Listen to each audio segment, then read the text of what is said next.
In this very moment, as you watch this video, a silent workforce is powering a $12 trillion engine. They don't ask for wages. They don't take holidays. They don't even know they're part of the global supply chain. But here's the terrifying truth. This workforce is finally clocking out. And if they vanish, the world as you know it doesn't just change. It ends. We're not talking about a shortage of honey. We're talking about the collapse of the modern dinner plate, the bankruptcy of entire nations, and a dark age of scarcity that no amount of printing money can fix. This is the story of the trillion-dollar ghost, the honeybee, and why its disappearance is the greatest economic threat of our lifetime. Look at your breakfast. The coffee in your mug, the almonds in your cereal, the strawberries on your toast. To you, they're just groceries. To the global economy, they are the output of a biological machine we have pushed to the absolute breaking point. We've built a world where 75% of our leading food crops depend on animal pollination. But here's where it gets heavy. We've turned nature's most delicate process into an industrial assembly line, and the gears are starting to grind. Every February, the largest biological event on Earth takes place, and it's not in the Amazon or the Serengeti. It's in the Central Valley of California. Over 2 million beehives, nearly every commercial hive in the United States, are loaded onto flatbed trucks and hauled across the country. They are being shipped to pollinate a single crop, almonds.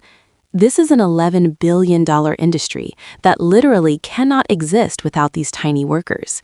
If the bees don't show up, the almonds don't grow. If the almonds don't grow, the capital evaporates. But this is just the beginning of the story. For decades, we took this service for granted. Pollination was the free lunch of the agricultural world. But in 2006, the lunch bill finally arrived. Beekeepers began opening their hives only to find nothing. No dead bodies, no signs of struggle, just an empty house. This was colony collapse disorder. Now, this changes everything. Imagine if 30 to 40% of all the factory workers in the world just vanished every single year. That is the reality for the bee industry. We are currently in a state of permanent crisis management. We are feeding bees sugar water because we've destroyed the wildflowers they need. We are drenching fields in neonicotinoid pesticides that scramble their brains, making them forget how to get home. We've created a landscape that is a desert for the very creatures we need to survive. And this is the part nobody talks about, the bee mafia. Because bees have become so scarce and so vital, they have become high-value targets. Organized crime has entered the apiary business. In California, hive theft is a multi-million-dollar problem. Gangs are stealing hundreds of hives under the cover of night, using GPS trackers and flatbed trucks to move liquid gold. When a bug becomes more valuable than a bank vault, you know the system is broken. But surely, in the age of AI in Silicon Valley, we have a solution, right? Here's the twist that most people don't want to hear. We often talk about robo-bees, tiny drones that will zip from flower to flower, saving us from our own mistakes. It sounds like a tech bro's dream, but the math is a nightmare. To replace the pollination work done by bees in just the U.S. almond industry, we would need billions of robots.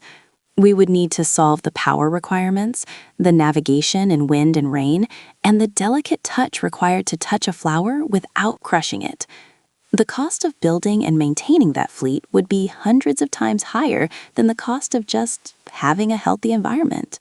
We are trying to build a $1 trillion mechanical solution for a problem we could have solved for free if we weren't so greedy. This is where the economic stakes become truly astronomical. If the bees go, we don't just lose almonds, we lose the color of our diet. We're left with wind-pollinated crops, wheat, corn, and rice, high-calorie, low-nutrient mush.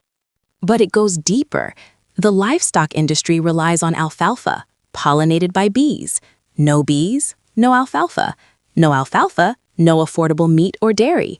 The textile industry relies on cotton, pollinated by bees. The pharmaceutical industry relies on thousands of medicinal plants, pollinated by bees. We are looking at a shadow inflation that would make the 2020s look like a golden age of stability. We are talking about the end of the global middle class's ability to eat a diverse diet. This is the part where the tension turns into a cold reality. We are currently living through the sixth mass extinction, and the insect world is at the front lines. Since the 1970s, we've lost nearly 75% of total insect biomass in some parts of Europe.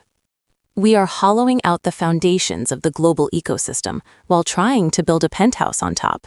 We think we are masters of the economy, but the economy is actually a subsidiary of the environment. If we don't change the way we farm, the way we use chemicals, and the way we value the unseen workers of the world, the trillion-dollar ghost will eventually stop haunting our fields and vanish for good. And when that happens, no amount of technology or capital will be able to bring back the world we took for granted. The next time you walk through a supermarket and see the rows of vibrant fruit, don't just see food. See the fragility of a system that relies on a tiny, winged miracle. The war for the future isn't being fought in boardrooms or on battlefields. It's being fought in the silence of the meadows. And right now, the silence is growing louder.